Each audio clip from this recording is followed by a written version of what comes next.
નમસ્કાર વિદ્યાર્થી મિત્રો, આજના લેક્ચરમાં બધા વિદ્યાર્થી મિત્રોનું સ્વાગત કરું છું। મિત્રો, આપણે ધોરણ 9 વિજ્ઞાનના ગયા લેક્ચરમાં ચેપ્ટર 14 નૈસર્ગિક સ્ત્રોતની અંદર નાઇટ્રોજન ચક્ર વિશે ભણ્યા। આજે આપણે આગળ ચક્ર કાર્બન ચક્ર પર નોંધ લખીએ કે કાર્બન ચક્ર કોને કહેવાય અને તે કેવી રીતે કાર્ય કરે છે। તો મિત્રો, પૃથ્વી પર કાર્બન ઘણા બધા વિવિધ સ્વરૂપે જોવા મળે છે। કાર્બન એક અધાતુ તત્વ છે, એ અલગ અલગ સ્વરૂપે જોવા મળે। કેટલાક સ્વરૂપો તમને ખબર જ છે કે કાર્બન એક કોલસો, હીરો અને ગ્રેફાઇટ આ ત્રણેયના બહુરૂપો સ્વરૂપે જોવા મળે છે। કે પૃથ્વી પર કાર્બન ઘણા સ્વરૂપોમાં મળી આવે છે। એના બે સ્વરૂપો અહીંયા લખ્યા છે મિત્રો, હીરો અને ગ્રેફાઇટ। એ હીરો અને ગ્રેફાઇટ એ બંને કાર્બનના જ એક સ્વરૂપ છે। વાતાવરણની અંદર સંયોજન સ્વરૂપે કાર્બન ડાયોક્સાઇડ તરીકે કે વાતાવરણમાં પણ કાર્બન ડાયોક્સાઇડ સંયોજન સ્વરૂપે હોય છે। કાર્બન ડાયોક્સાઇડ તરીકે સંયોજનમાં કાર્બન ડાયોક્સાઇડ સ્વરૂપે હોય છે અને મૃદાવરણમાં એક કાર્બોનેટ અને બાયકાર્બોનેટ। કાર્બોનેટ એટલે એનું સૂત્ર લખવું તમારે તો CO3 - 2 અને બાયકાર્બોનેટ એટલે HCO3 - આમાં પણ તમે જોઈ શકો છો મિત્રો, કાર્બન છે અહીંયા। એટલે આ રીતે મળી આવે છે કે વાતાવરણની અંદર કાર્બન ડાયોક્સાઇડ સંયોજન સ્વરૂપે અને મૃદાવરણમાં કાર્બોનેટ અને બાયકાર્બોનેટ સંયોજન સ્વરૂપે મળી આવે છે। એટલે મિત્રો, પેલા બંને પણ તમને યાદ રહી ગયા હશે કે પૃથ્વી પર કાર્બન અનેક વિવિધ સ્વરૂપોમાં મળી આવે છે। એના મુખ્ય ત્રણ કયા સ્વરૂપો યાદ રાખવાના તમારે? હીરો, ગ્રેફાઇટ અને કોલસો। એના પછી વાતાવરણમાં પણ સંયોજન સ્વરૂપે કાર્બન ડાયોક્સાઇડ સંયોજન સ્વરૂપે મળે છે અને મૃદાવરણમાં પણ એ કાર્બોનેટ અને બાયકાર્બોનેટ ખનિજોની અંદર કાર્બોનેટ અને બાયકાર્બોનેટ સંયોજન સ્વરૂપે મળે છે। હવે આપણે સજીવોમાં કાર્બનનું મહત્વ જોઈએ કે કાર્બન બધા સજીવો માટે આટલું અગત્યનું કેમ છે। તો મિત્રો, સજીવોનું જે શરીર બનેલું છે એમાં મુખ્ય કોઈ ઘટક હોય, મુખ્ય કોઈ તત્વ હોય તો એ કાર્બન તત્વ છે। આપણું સજીવોનું શરીર એનો મુખ્ય ઘટક એ કાર્બન તત્વ કહી શકાય। કે સજીવોમાં કાર્બનનું મહત્વ કે બધા સજીવોમાં કાર્બન આધારિત આપણે આપણું જીવન ટકાવી રાખવું હોય તો આપણે કાર્બોદિત, પ્રોટીન, ચરબી, ન્યુક્લિક એસિડ અને વિટામિન આ બધા પોષક તત્વોની જરૂર પડે છે। કાર્બોદિત હોય, પ્રોટીન હોય, ચરબી હોય, ન્યુક્લિક એસિડ હોય કે વિટામિન હોય, આ બધાની અંદર મુખ્ય ઘટક કાર્બન છે। આ બધા કાર્બન આધારિત સંયોજનો છે। એટલે આપણે એવું પણ કહી શકીએ કે આપણું જે સજીવોનું શરીર છે એ મુખ્યત્વે કોના પર આધારિત કહી શકાય? કાર્બન પર આધારિત કહી શકાય। કેમ? એનું કારણ શું? કેમ કે કાર્બોદિત, પ્રોટીન, ચરબી, ન્યુક્લિક એસિડ અને વિટામિન આ બધાનો મુખ્ય ઘટક કયો છે? કાર્બન। આ બધા કાર્બન આધારિત ઘટકો છે એટલા માટે। આની સિવાય કે વિવિધ પ્રાણીઓનું બાહ્ય કંકાલ। બાહ્ય કંકાલ કોને કહેવાય? તો ઘણા સજીવોના શરીરના રક્ષણ માટે શરીરની ઉપર કવચ આવેલું હોય છે અને બાહ્ય કંકાલ કહી શકાય। ઘણા બધા જળચર પ્રાણીઓ પણ એવા હોય છે કે જેમના શરીર પર રક્ષણ માટે કવચ આવેલું હોય, બીજા પ્રાણીઓથી રક્ષણ મેળવવા માટે કવચ આવેલું હોય છે, તેને બાહ્ય કંકાલ કહેવાય। અને અંતઃકંકાલ કોને કહેવાય? તો આપણું હાડપિંજર, શરીરની અંદર જે હાડકાઓનું બનેલું હાડપિંજર છે એને અંતઃકંકાલ કહી શકાય। એ પણ શેના બનેલા છે? કાર્બન અને ક્ષારોના બનેલા છે। આપણા શરીરનું બાહ્ય કંકાલ હોય અથવા તો અંતઃકંકાલ હોય, શેનું બનેલું છે? કાર્બન અને ક્ષારો। એટલે મિત્રો, સજીવોની અંદર જે કાર્બનનું મહત્વ છે એ પણ તમને કીધું કે બધા સજીવોમાં કાર્બન આધારિત અણુઓ કયા કયા અણુઓ? કાર્બોદિત, પ્રોટીન, ચરબી, ન્યુક્લિક એસિડ અને વિટામિન છે। આ બધા મુખ્યત્વે કાર્બન પર આધારિત અણુઓ છે, કાર્બનના બનેલા હોય છે। અને વિવિધ પ્રાણીઓનું બાહ્ય કંકાલ અને અંતઃકંકાલ। બાહ્ય કંકાલ એટલે કે રક્ષણ માટે જે કવચ આવેલું હોય તે, અને અંતઃકંકાલ એટલે કે હાડપિંજર એ પણ શેનું બનેલું હોય છે? કાર્બન અને ક્ષારોનું બનેલું હોય છે।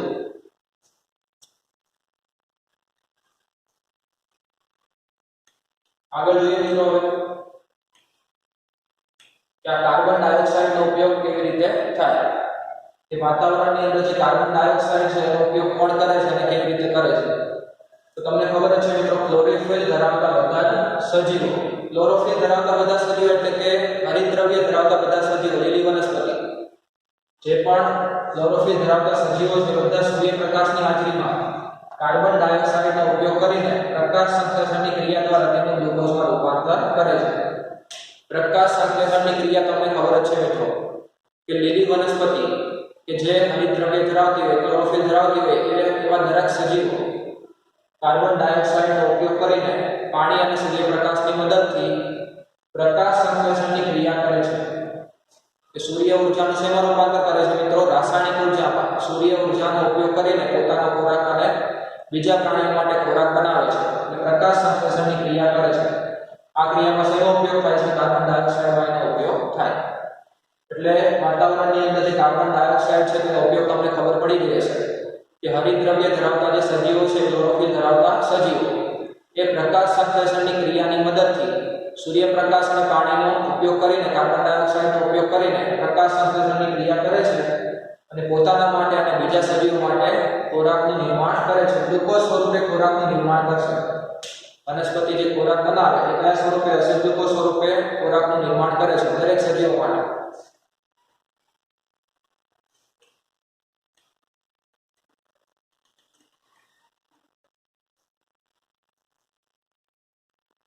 મિત્રો આ જે ગ્લુકોઝના અણુ છે એ અન્ય પદાર્થોમાં રૂપાંતર પામે છે.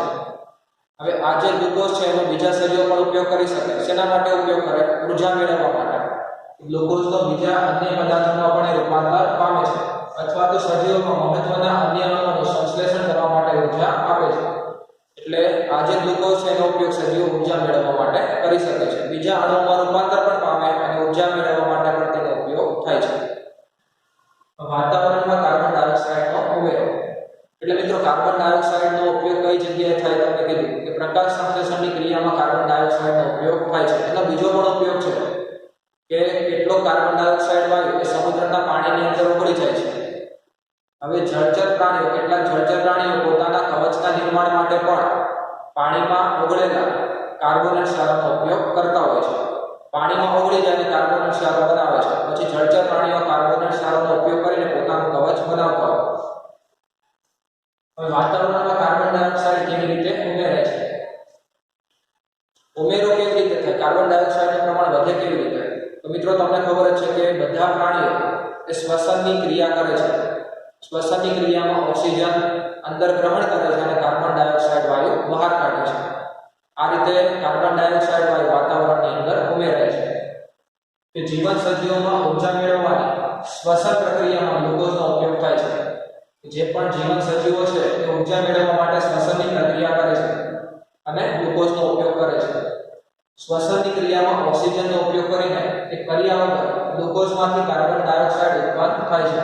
કે મિત્રો બે પ્રકારના શ્વસન હોય છે. દસમામાં તમે આવો એટલે મળશો કે જારક શ્વસન અને અજારક શ્વસન.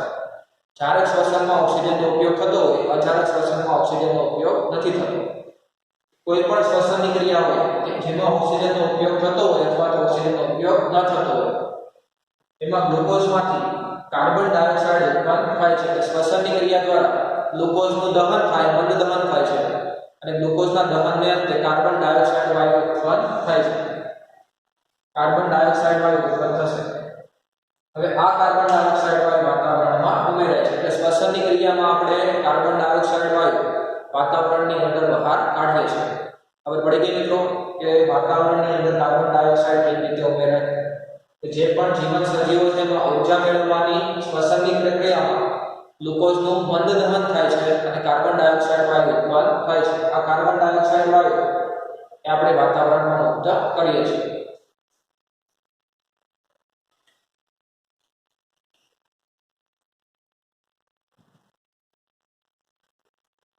બીજી કેટલીક પ્રક્રિયાઓ જોઈએ કે જેમાં કાર્બન ડાયોક્સાઇડ વાયુ ઉત્પન્ન થતો હોય તો બીજી દહનની પ્રક્રિયાઓ છે મિત્રો.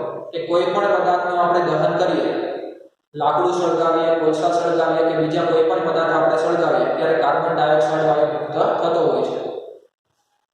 કે દહનની ક્રિયા જેમાં રસોઈ માટે, ઉષ્મા મેળવવા માટે, પરિવહન માટે અને ઉદ્યોગોમાં બળતણનો ઉપયોગ થાય છે. આપણે રોજિંદા જીવનમાં ઘણી બધી દહનની ક્રિયા કરતા હોઈએ. રસોઈ બનાવવા માટે, ઉષ્મા મેળવવા માટે, પરિવહન, જે પણ વાહનો છે એ બધામાં પેટ્રોલ, ડીઝલ જેવા પેટ્રોલિયમ પદાર્થોનો ઉપયોગ થાય છે અને ઉદ્યોગોમાં પણ પેટ્રોલિયમ પદાર્થોનો ઉપયોગ થતો હોય છે. એ દરેકનું દહન કરવાથી કાર્બન ડાયોક્સાઇડ વાયુ વાતાવરણની અંદર ઉમેરાય છે. કે તેના દ્વારા ઉત્પન્ન થતો કાર્બન ડાયોક્સાઇડ વાતાવરણમાં ઉમેરાય. કે આ બધી જે પ્રક્રિયાઓ કીધી, આ બધા પદાર્થોના દહન દ્વારા કાર્બન ડાયોક્સાઇડ વાયુ વાતાવરણની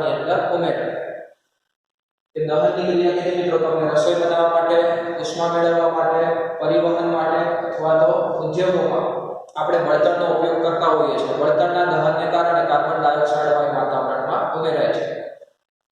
જ્યારથી ઔદ્યોગિક ક્રાંતિ થઈ અને મોટા પ્રમાણમાં અશ્મિ બળતણના ઉપયોગ સાથે વાતાવરણમાં કાર્બન ડાયોક્સાઇડની ટકાવારી બમણા પ્રમાણમાં વધી છે. મિત્રો, તમે એસએસ ની અંદર ભણ્યા હશો કે ઘણા વર્ષો પહેલા ઔદ્યોગિક ક્રાંતિની શરૂઆત થઈ હતી. તો ઔદ્યોગિક ક્રાંતિ થઈ ત્યારથી અત્યાર સુધીમાં અશ્મિ બળતણનો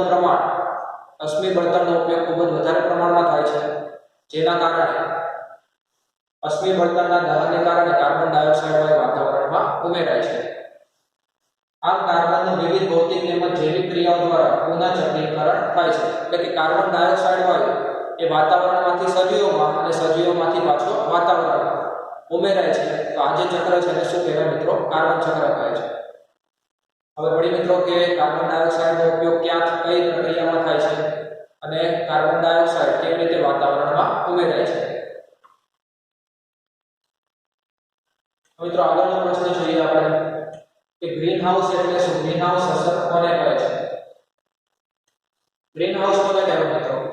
ગ્રીન હાઉસ એટલે કે ઉષ્ણકટિબંધીય વનસ્પતિઓને ઠંડા વાતાવરણમાં ઉષ્મા જાળવી રાખવા, ગરમ રાખવા માટે કાચના બંધ આવરણો તૈયાર કરવામાં આવે છે. ગ્રીન હાઉસ તમને ખબર જ હશે કે કેટલીક વનસ્પતિઓને વધારે ગરમીની જરૂર પડતી હોય છે. તો ઠંડુ જે વાતાવરણ હોય ત્યાં આવા ગ્રીન હાઉસ બનાવવામાં આવે છે કે જેની અંદર ગરમી જળવાઈ રહે. ગરમી જળવાઈ રહેવાને કારણે વનસ્પતિનો વૃદ્ધિ અને વિકાસ કેવો થાય છે? સારી રીતે થઈ શકે. એટલે ઉષ્ણકટિબંધીય વનસ્પતિઓને કે જે ગરમ વિસ્તારમાં ઉગી શકે તેવી વનસ્પતિઓને ઉષ્ણકટિબંધીય એટલે કે જે વનસ્પતિને ગરમીની વધારે જરૂર પડતી હોય તેવી વનસ્પતિ અને ઠંડા વાતાવરણમાં ઉષ્મા જાળવી ગરમ રાખવા માટે તૈયાર કરાતા કાચના બંધ આવરણ કે એને ઉષ્મા જળવાઈ રહે એટલા માટે બંધ આવરણ, કાચનું એક બંધ આવરણ તૈયાર કરવામાં આવે છે. આ બંધ આવરણને ગ્રીન હાઉસ કહેવાય. કે ચારે બાજુથી અને ઉપરથી બંધ હોય તેવું કાચનું આવરણ કે તેની અંદર આપણે કેટલીક વનસ્પતિઓને ઉગાડી શકીએ કે જેને વધારે પડતી ગરમીની જરૂર પડતી હોય. મિત્રો, ગ્રીન હાઉસ એવી રીતે બનાવેલું હોય કે સૂર્યના જે કિરણો છે એ અંદર આવી શકે પણ પછી બહાર નીકળી શકે નહીં. એની ગરમી ગ્રીન હાઉસની અંદર જળવાઈ રહે છે, જેના કારણે વનસ્પતિને ગરમી વધારે પ્રમાણમાં મળવાને કારણે તેનો વૃદ્ધિ અને વિકાસ સારો થાય. ગ્રીન હાઉસ અસર કોને કહેવાય? ગ્રીન હાઉસ અસર તમે નામ સાંભળ્યું છે મિત્રો પહેલા કે કેટલાક વાયુઓ છે, કાર્બન ડાયોક્સાઇડ જેવા કેટલાક વાયુઓ. મિત્રો, સૂર્યના કિરણો પૃથ્વી પર આવે પછી સૂર્યના જે કિરણો હોય પૃથ્વીની સપાટી પરથી પરાવર્તન થાય છે અને પાછા અવકાશની અંદર મુક્ત થતા હોય. તો કાર્બન ડાયોક્સાઇડ જેવા કેટલાક વાયુઓ એ સૂર્યના કિરણોને પૃથ્વીના બાહ્ય વાતાવરણમાં મુક્ત થતા અટકાવે છે. સૂર્યના કિરણોએ બાહ્ય વાતાવરણમાં જ્યારે પરાવર્તન પામતા હોય ત્યારે તેનું શોષણ કરી લે અને પાછા તેને પૃથ્વી તરફ મોકલે છે. જેના કારણે શું થાય? પૃથ્વીનું સરેરાશ તાપમાન વધે છે. કે ફરીથી જે સૂર્યના કિરણો છે બાહ્ય વાતાવરણમાં જવાને બદલે, બાહ્ય અવકાશમાં જવાને બદલે ફરીથી પૃથ્વી પર આવે એના કારણે પૃથ્વીનું જે સરેરાશ તાપમાન હોય એમાં વધારો થાય છે. ધારો કે સરેરાશ તાપમાન 45 સેલ્સિયસ છે એ 46 સુધી વધી શકે. એવી રીતે પૃથ્વીના તાપમાનમાં જે વધારો થાય છે તો આ અસરને શું કહેવાય? ગ્રીન હાઉસ અસર. કેટલાક વાયુઓ, ઉદાહરણ આપ્યું છે કાર્બન ડાયોક્સાઇડ જેવા કેટલાક વાયુઓ એ પૃથ્વીમાંથી ઉષ્મા તેના બહારના વાતાવરણમાં જતી રોકે છે. કે સૂર્યના કિરણો એક વખત પૃથ્વીની સપાટી પર આવી ગયા પછી પૃથ્વીની સપાટી પરથી આ કિરણોનું પરાવર્તન થઈને અવકાશમાં જતા હોય ત્યારે શું કરે? એને રોકે છે, કે બહારના વાતાવરણમાં જતી રોકે છે. આ પ્રકારના વાયુઓનો પૃથ્વીના વાતાવરણમાં વધારો સમગ્ર પૃથ્વીના કે વિશ્વના સરેરાશ તાપમાનને વધારે છે. મિત્રો, એના કારણે શું થાય કે આ કિરણો અવકાશની અંદર જઈ શકે નહીં, એ પાછા પૃથ્વી પર આવે તો એના કારણે પૃથ્વીનું જે સરેરાશ તાપમાન છે, સરેરાશ તાપમાન એમાં વધારો થાય છે. આ પ્રકારની અસરને ગ્રીન હાઉસ અસર કહે છે. હવે વળી મિત્રો, સૌથી પહેલો પ્રશ્ન હતો કે ગ્રીન હાઉસ એટલે શું? કે ગ્રીન હાઉસ એટલે કે ઉષ્ણકટિબંધીય જે વનસ્પતિ હોય એને ઠંડા પ્રદેશોની અંદર ગરમી જળવાઈ રહે એના માટે કાચનું જે બંધ આવરણ તૈયાર કરવામાં આવે તેને ગ્રીન હાઉસ કહેવાય. કાચનું આવરણ ચારે બાજુથી અને ઉપરથી બંધ આવરણ તૈયાર કરેલું હોય છે કે જેની અંદર આપણે ઉષ્ણકટિબંધીય વનસ્પતિઓ કે જેને વધારે ગરમીની જરૂર પડતી હોય તેવી વનસ્પતિને આપણે સરળતાથી ઉગાડી શકીએ. કે ગ્રીન હાઉસની અંદર સૂર્યના કિરણો અંદર તો આવી શકે પણ એ પરાવર્તન પામીને બહાર જઈ શકતા નથી, એટલે ગ્રીન હાઉસની અંદર તાપમાન જળવાઈ રહે છે એટલે વનસ્પતિ સારી રીતે ઉગી શકે. ગ્રીન હાઉસ અસર કોને કહેવાય? તો મિત્રો તમને કીધું કે કાર્બન ડાયોક્સાઇડ જેવા કેટલાક વાયુ એ સૂર્યના જે કિરણો હોય પૃથ્વીની સપાટી પરથી પરાવર્તન પામીને અવકાશની અંદર જ્યારે મુક્ત થતા હોય તો આ ક્રિયાને ધીમી પાડે છે, કે જે સૂર્યના કિરણો છે એને શોષણ કરીને ફરી પાછા પૃથ્વી પર પાછા મોકલે છે, જેના કારણે પૃથ્વીનું જે સરેરાશ તાપમાન છે એમાં વધારો થાય. પૃથ્વીના સરેરાશ તાપમાનમાં વધારો થવાની જે આ ક્રિયા છે, આ ઘટના છે, એને શું કહેવાય મિત્રો? ગ્રીન હાઉસ અસર. ખબર પડી મિત્રો તમને? મિત્રો આજના લેક્ચરમાં આપણે બે ટોપિક વિશે ચર્ચા કરી છે. કાર્બન ચક્ર કોને કહેવાય, તે કેવી રીતે કાર્ય કરે, અને બીજો પ્રશ્ન ગ્રીન હાઉસ અસર એટલે શું અને ગ્રીન હાઉસ અસર કોને કહેવાય. મિત્રો આજના લેક્ચરમાં આપણે અહીંયા સુધી રાખીએ. આગળના લેક્ચરમાં આપણે ઓક્સિજન ચક્ર વિશે ચર્ચા